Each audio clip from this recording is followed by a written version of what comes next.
And now, it's time for the Cannabis Reporter Radio Show with Snowden Bishop. Listen in as Snowden interviews cannabis industry pioneers, marijuana experts, policymakers, medical practitioners, patients, and other amazing individuals with compelling stories to share. It all happens right now. Here's the Cannabis Reporter, Snowden Bishop. Evergreen is calling. Hi, and welcome back to the Cannabis Reporter Radio Show.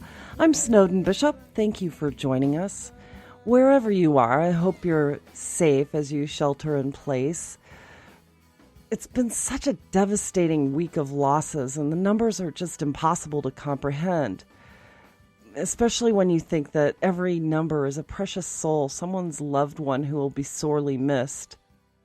Like everyone I know, my heart is just bleeding for the people that they've left behind.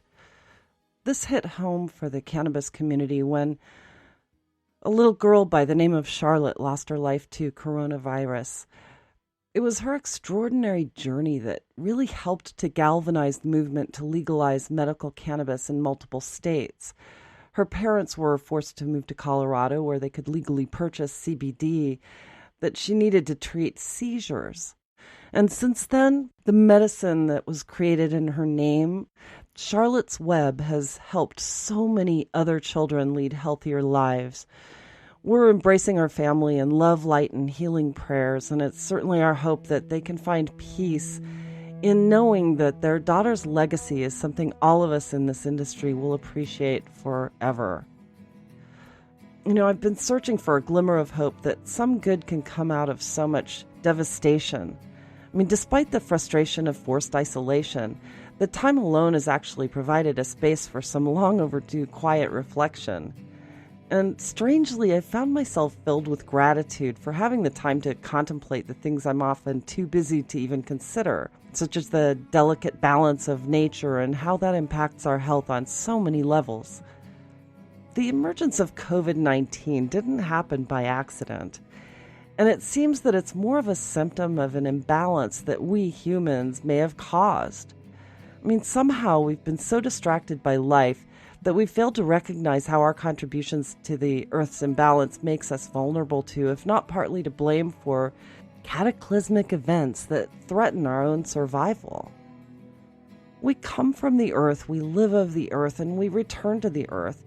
And in nature, plants draw minerals and nutrients from the soil. They drop leaves, which decay and enrich the soil with microbiotics and humeric acids.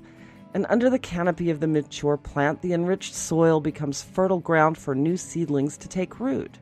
When the plants die, they return to the earth, replenish the soil for new plants, which mature by drawing the replenished soil to repeat the cycle. That's a process of entropy, which has naturally occurred since the first vegetation appeared on Earth. Everything we consume, from the food that nourishes our body to the medicine we take to stay healthy, is the end result of what we put into and take from the Earth. Ever since the Industrial Revolution, humans have really interrupted that delicate balance. With deforestation, indiscriminate waste, overuse of fossil fuels, and unsustainable agriculture that pollutes our waterways, we've done a lot of damage. And that explains why there's so much disease. It also explains why minimizing contaminants at every stage of growth from soil to canopy is crucial for our food security and, generally, public health. That's the topic of today's show and something our guest, Dino Changanaqui, knows a lot about. Known as the Happy Plant Guy, Dino is a designer of custom-blended organic fertilizers and insecticides specifically for the developmental needs of plants, including cannabis. As a consultant, he's given lectures on the importance and benefits of consuming nutrient-dense organic foods grown in mineral-rich organic soil. His efforts expanded awareness and the power of self-healing for those in recovery of cancer especially. He's donated his line of plant nutrients to help nonprofits such as Enrich LA establish more than 60 school gardens and has sponsored community gardens for the local VA hospital to help veterans in managing their PTSD through gardening. Dino, thank you so much for being here. I'm so glad you could join me. Thank you for having me. I really appreciate it. Oh, you're so welcome. I'm intrigued by your background, and just so that our audience gets a feel for how you got the moniker the Happy Plant Guy and why you're doing what you do, tell me just a little bit about yourself. I've been helping people grow plants for a very, very long time. And when I started the company, Amal Gold Nutrients, that's my fertilizer company, the ability to get any kind of organic fertilizers, it was kind of mishmash. And I was helping people that were growing in the cannabis space to come up with formulations. So I would ask them what they wanted, or they'd ask me, hey, can you make this? Can you make that? And we started with a very simple program, amino acids, proteins, and then it grew from there, from, one product, two products, and then all of a sudden you'd have a soil digester, a veg formula, a bloom formula, a bloom supercharger, and a calcium magnesium product. So 5 elements to grow. Why? Because it didn't exist. You couldn't get that in anything other than the synthetic fertilizer version of it. So the plants that my clients were growing were the most amazing looking, the most amazing flavor, as they say, incredible nose, because the plants were able to absorb these organic inputs that were easily identifiable and absorbable by the plants. So they had the happiest plants out there. So they started calling me the Happy Plant Guy because they had happy plants. That's hilarious. And that wasn't anything I could find in my research. So thank you for sharing that. It really explains it. I have been researching and talking with people about the problem of soil and the substrates that plants are being grown in. And this is particularly a problem for the cannabis industry, because if people are getting their products in the wrong place, or they're using the wrong materials found to be contaminated, such as the cocoa core substrates, and they're finding mold, they're spraying these plants with fungicide, which is causing another whole problem. And they're not evident when you're talking about like cannabis pre-rolls, and they'll show up in a COA if they're testing for it, but it's still a huge problem. So give me a little background. You've been studying this as well, and you're, I'm sure, quite aware of this. Am I right about that? 100%, because I have grown clones for clients. I make nutrients for my clients. I have even been on the other end of it, where they're asking me for, ideas on distribution, on channels in order to move their product. And my goal has always been the best medicine available, best medicine possible. And in order to go ahead and get the very best medicine possible, you have to make sure that all your inputs, whether you're talking about the coconut core, whether you're talking about the nutrients, whether you're talking about how you're finishing, how you're drying, all of these components, if you're not conscious of every aspect of it, you'll end up with problematic finished products. So if you're looking at the coconut core aspect, we did a deep dive testing everything out there, and what kept popping up was problems with fusarium and pythium, which, if you're in the growing game, leads to powdery mildew, it leads to root rot, root mush. And I'd have these phone calls come in from my clients, and they'd ask me, Dino, do you have something for this? And I would ask them, what is this that you're having?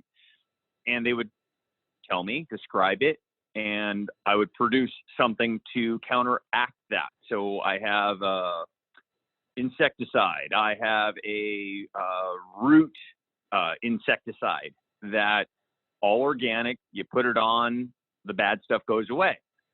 But there was always the caveat: you do not put it on anything before you're looking at the intermediary phase going into your bloom, because it would end up on your flowers. And if it ends up on the flowers, then it contaminates the end product, because the cannabis plant is an absorptive plant.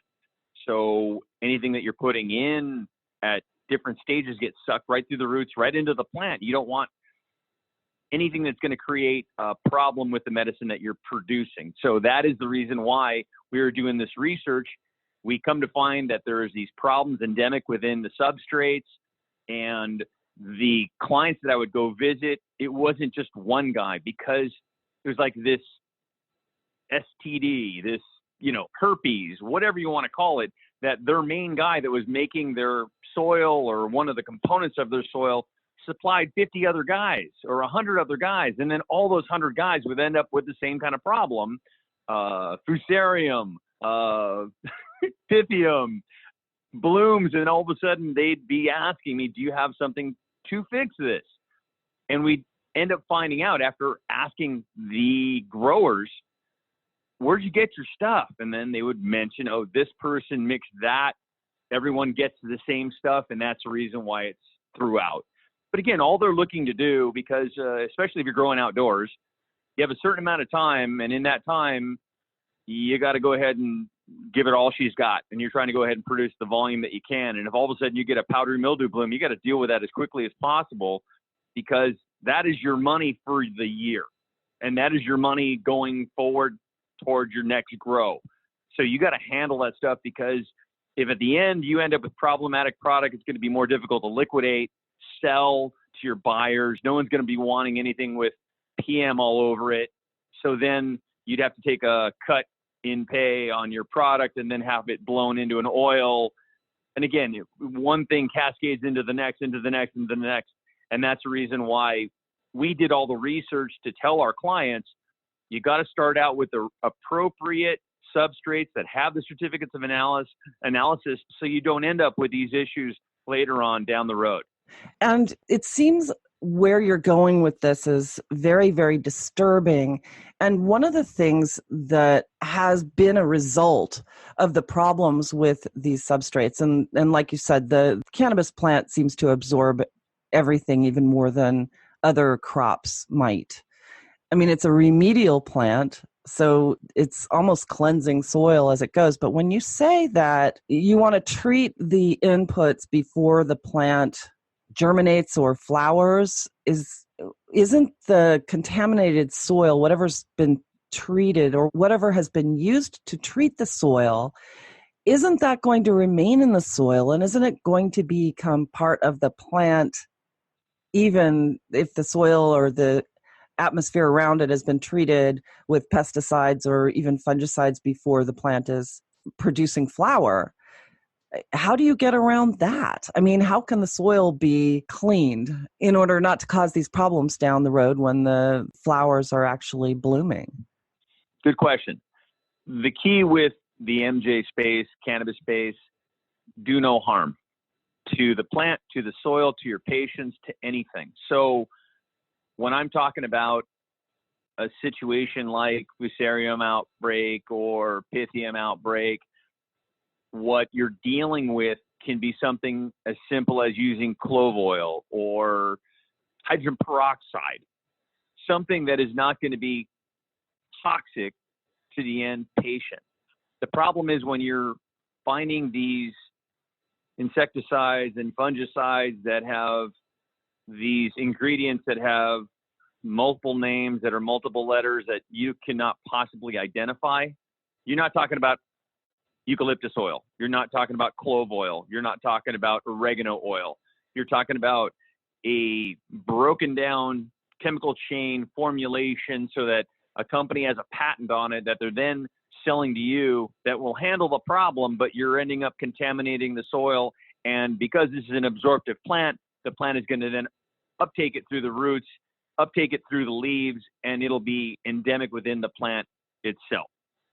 So the key to everything is knowing what your inputs are made from, making sure that those components are organic components that can be easily broken down into the soil that will not contaminate or harm your soil, and make sure that it's not going to be something that when present with the plant is going to create issues later on. When you're in flower, your buds